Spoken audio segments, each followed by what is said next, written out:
Euromaxx highlights.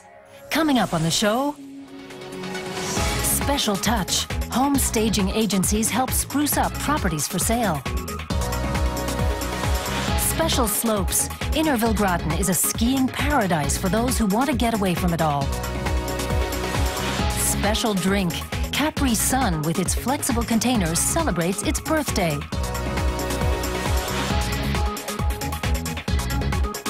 Euromaxx highlights. And here's your host, Robin Merrill. Hello and a very warm welcome to the show from here in the German capital. Paris has been full of models and top fashion designers all this week for the spring-summer haute couture shows. And the seamstresses have been working 24/7 behind the scenes to get the latest creations ready for the catwalk. But when it comes to intricate embroidery, many of the leading fashion houses prefer to use a company in Germany for this very specialized work. When the Christian Dior fashion house presents its latest creations in Paris, as it's doing now, some of them feature embroidery made in Germany.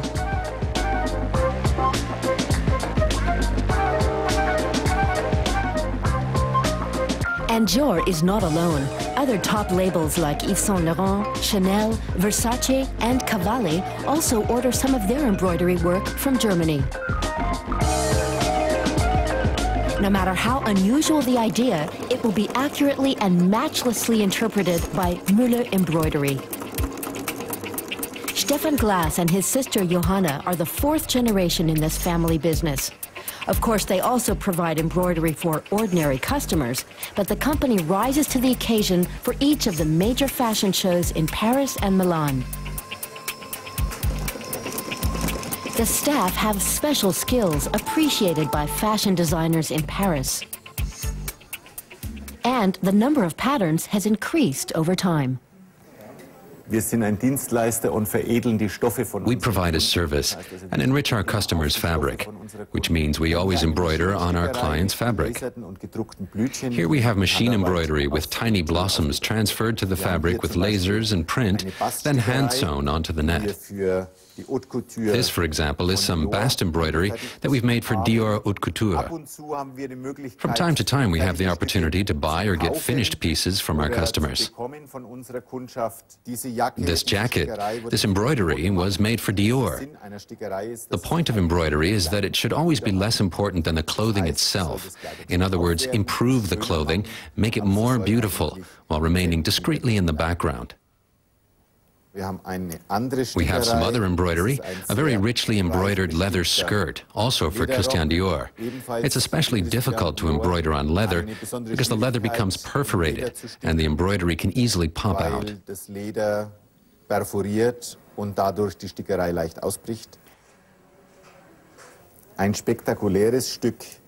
These trousers are spectacular.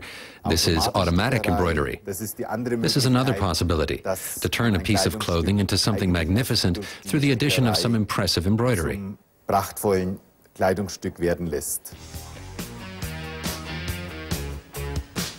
This is mirror embroidery.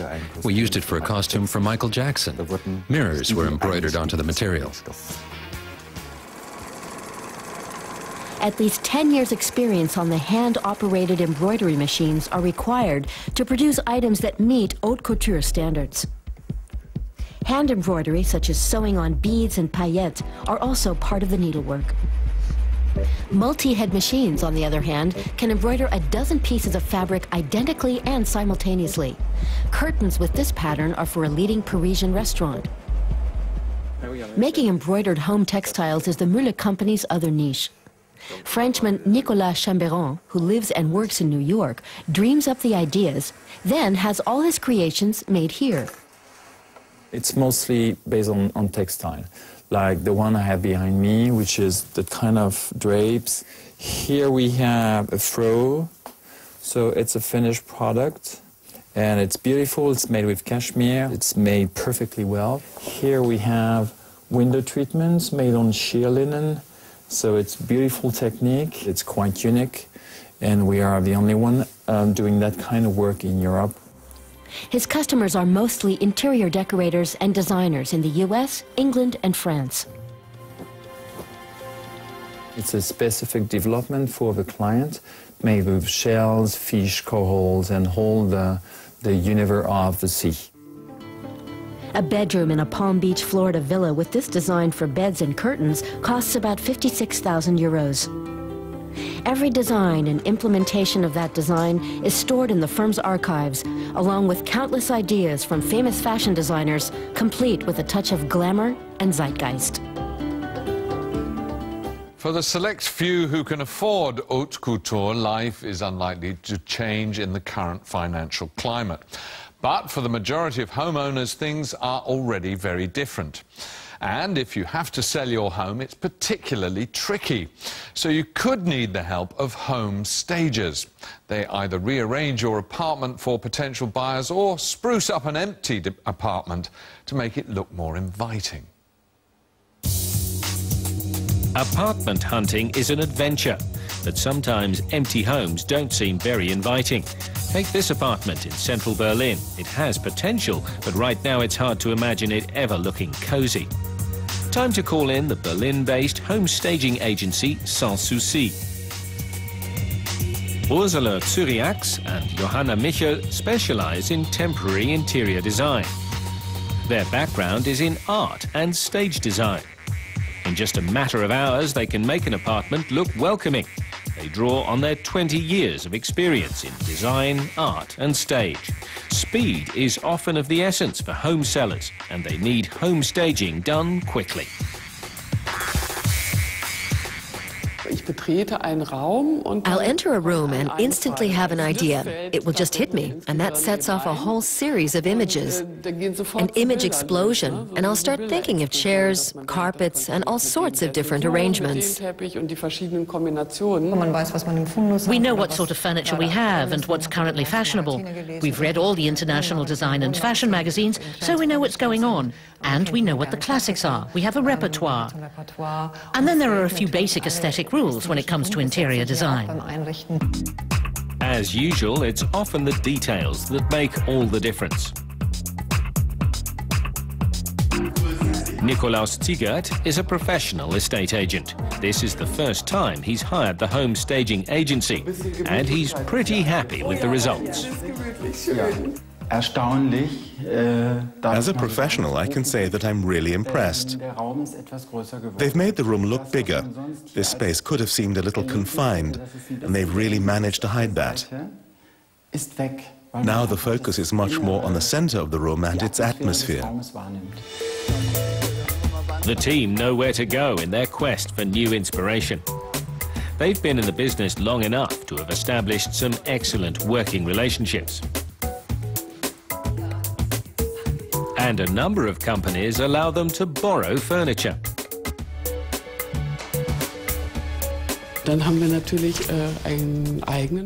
We have our own storeroom with our own furniture. And we also borrow pieces from designers and artists whose work we like.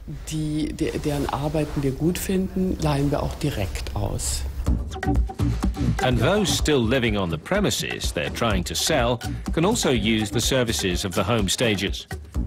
Johanna Michel and Ursula Cyriax know exactly what makes a space look as attractive as possible to the maximum number of buyers.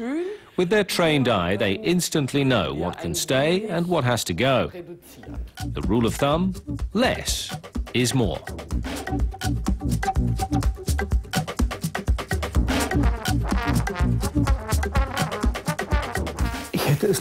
I definitely wouldn't have tidied up so much, but you have a completely different view of the place when you live in it yourself, and that makes it hard to see it from a prospective buyer's point of view. In fact, sometimes the home stagers do such a good job that the sellers reconsider whether they should just stay put after all. Now, Europe is one of the best places in the world to go skiing because there's so much variety here, on and off the ski slopes. And if you like it a bit quieter and are not too bothered about the après-ski, the small village of Innerwildgraten in Austria is the place to go. But there you do need to be quite fit, because to ski down the mountain, first of all, you've got to climb up it.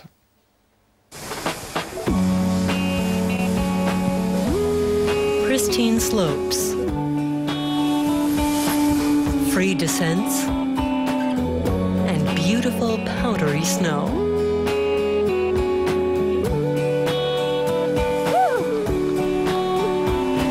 This is the Wilgraten Valley in Austrian East Tyrol, a paradise for skiers. The Wilgraten Valley is so unique because it's completely untouched. It's rare to find that in Central Europe. And this is the village of Inner Wilgraten. At 1,400 meters above sea level, time seems to have stood still. The 1,000 inhabitants valued their traditions. They moved into sustainable tourism early. With only 350 hotel beds, the village has maintained its original character in harmony with nature. There are still attempts to link the valley with other skiing areas to make a larger ski resort. But the people are resisting that, so that this valley stays the way it is now. Here, skiers have to climb the mountains themselves. Today's tour is heading to the top of the Rotes Kinkele mountain. The ascent begins just up the slope from the village. Hannes Grüner has known the local peak since childhood and has been a guide for 20 years. We have these climbing aids with a special coating. On this side there's an adhesive which attaches firmly to the skis. The hairs all point in one direction. You can slide forward, but they grip going backwards. That allows you to climb up in deep snow without slipping backwards. Und da kann man damit aufsteigen im Tiefschnee, ohne dass man zurückrutscht. The 3-hour ascent to the summit begins. This is just one of almost 30 possible ski tours in the mountains near Inner Wilgraten. But it's only possible to climb the 1,200 meters using special equipment and extra light skis. Halfway up. This is the Kammerliesenalm with its own small chapel. It's one of the few surviving high mountain villages. It's abandoned in the wintertime, but it's the perfect place to recover from the climb.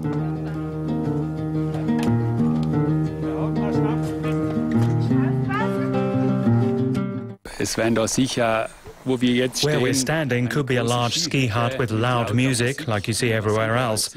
There would be lots going on, lots of stress and noise. You don't want that on a ski tour, and so you can really enjoy something like this. A small snack on the way up, accompanied by the local fruit brandy, something the climbers have to bring with them. The rest is necessary. The second half of the climb is steeper and more strenuous. Ready? The summit is 600 meters higher up. The view above the tree line will be the reward for the climber's effort. Clear across to Italy, which begins just over the mountain. The summit at 2,800 meters lies ahead, but the danger of avalanches is greater here. We're at avalanche warning level 3. The rest is too steep and the danger of avalanche is too great. That's why we'll start from here.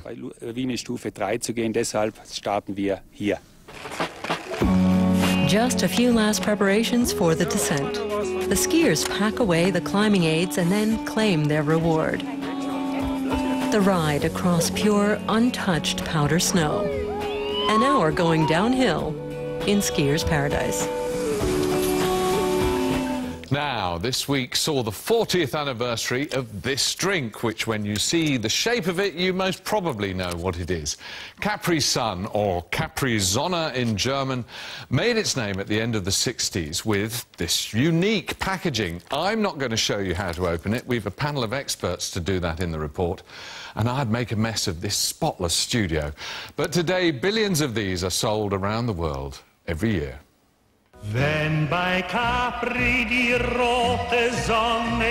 It's one of Germany's best-loved fruit drinks, world-famous, extremely sweet, and still as bright and shiny as ever. Capri Sun was first launched 40 years ago. Muhammad Ali sagt über Capri Sonne. Your seeds in your countries, in your stores, go buy it because it is the greatest like me of all time. The brand's advertising strategy was innovative from the outset.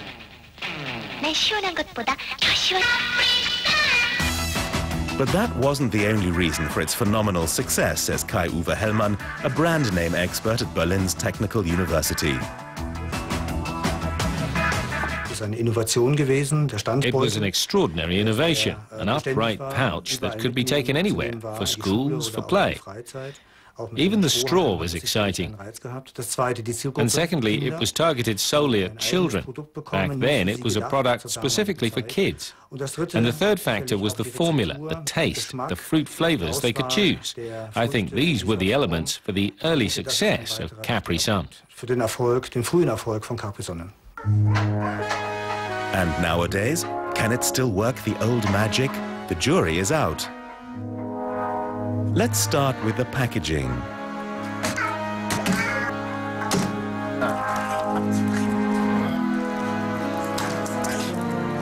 And what about the straw?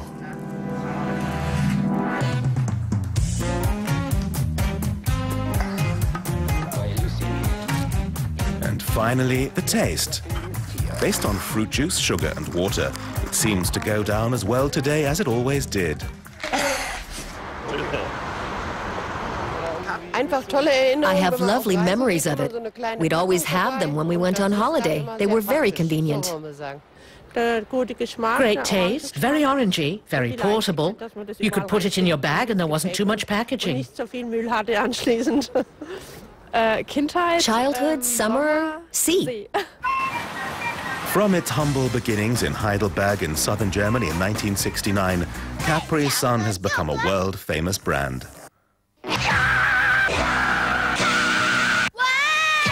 In fact, 5.5 billion Capri pouches are sold each year in over 100 countries.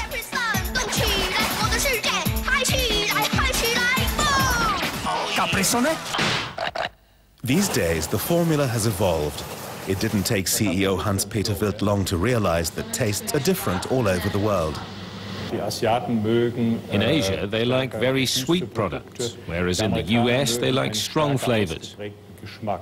The Americans also prefer the Florida orange flavor, which is very different to the Brazilian orange flavor.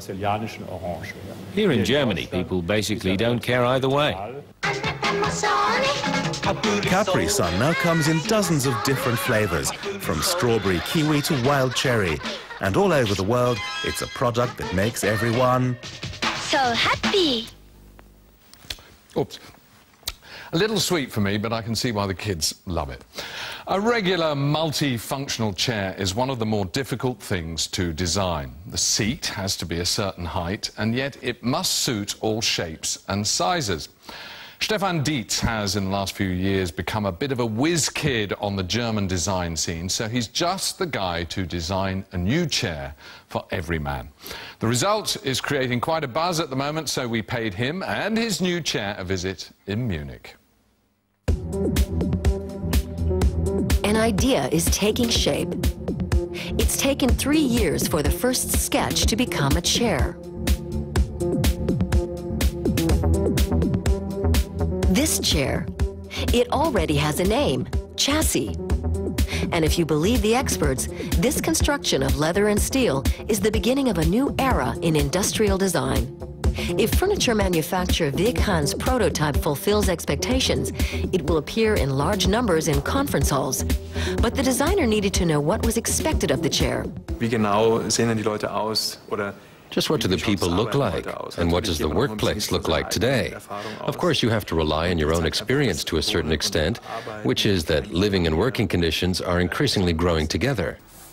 Stefan Dietz is one of Germany's most important designers, although he only became independent 6 years ago. He works for well-known firms, Manton, Tonnet, Authentics, and Italian furniture maker Maroso, and has a long list of awards to his name. Stefan Dietz and his staff of 4 also make bags out of paper, as well as crockery and cutlery. Ich habe den Eindruck, dass Leute My impression is that people have long ceased to regard products as merely fulfilling a purpose. They might find my chair comfortable to sit on, but that's not the only criterion. It's also about the fact that this chair has many attributes that appeal to the user. And he wants to have them because it helps him to declare who he is. And that's how it is with products. They're a mirror. They reflect who you are all day long. But what makes a good chair? Or a bad one? An unsuccessful chair could be one that people leave alone, that they walk past, one that interests nobody at all. Stefan Dietz has a feeling for materials as well as the zeitgeist. A qualified carpenter, he doesn't mind getting his hands dirty. He would rather work on models than at the computer. He wants to see, test, change, and reject. He always seems to be driven under pressure. And at the backyard of his atelier in Munich's Glockenbach district, noise will continue to resound as Stefan Dietz works on his new ideas. After all, he's not planning to just sit around.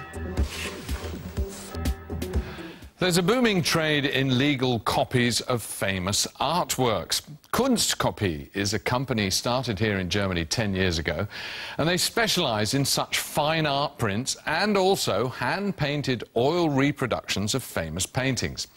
Meanwhile, they have branches all over the world. So if you want to have a Rembrandt or a Van Gogh on your living room wall, you either need millions of euros for an original or, for a reasonable price, a very good copy.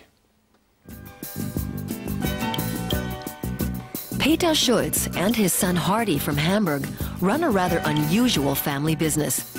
They've found a niche for themselves in the art market, namely dealing in reproductions.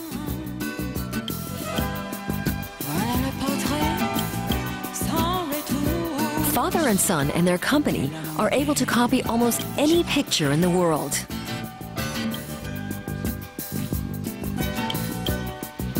Customers can order works from any and every period and have them framed here.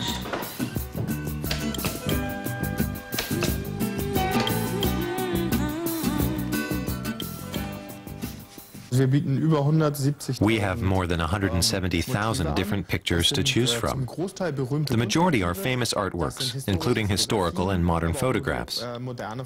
If customers can't find what they're looking for, they can also have one of our experts search for them. Our employees then go out and do research in archives or museums. Orders are taken over the internet. Available artists are listed alphabetically. Art lovers can choose the picture they want and the accompanying frame, and can even make sure that the picture doesn't clash with the wall paint at home.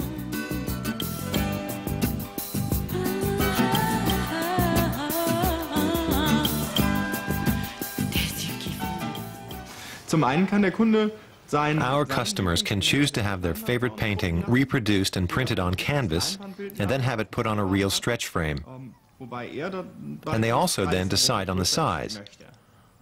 On the other hand, they are also free to order their favorite pictures as a hand-painted oil painting too.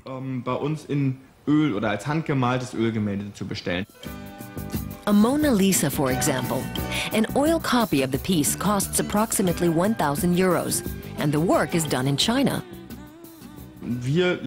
We send a draft of the piece to Asia, and within 6 weeks we get a really great oil painting. We're always surprised at the immaculate quality of the reproductions. People who can't afford hand-painted oil copies can also opt for cheaper prints. When finished, the painting is glazed with a special varnish.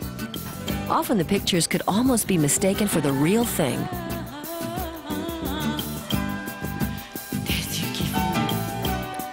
Peter Schulz came up with the business concept 10 years ago on Christmas Day. Since 1993, we've been running a print company. I noticed that every year, between the months of November and January, there's just no demand for expensive prints. One reason, therefore, was to expand our capacity. The second reason was simply because we saw a niche in the market. Art lovers had limited opportunities to get reproductions of their favorite pieces to hang up at home. Currently, the company has offices in Hamburg, Paris, London, and New York, and sells its reproductions all over the world. If you'd like to see any of those reports again, or actually others from earlier shows, you'll find a stack of them on YouTube, if you're interested. But that's all we've got time for now, so from myself and all the crew here in Berlin, bye-bye.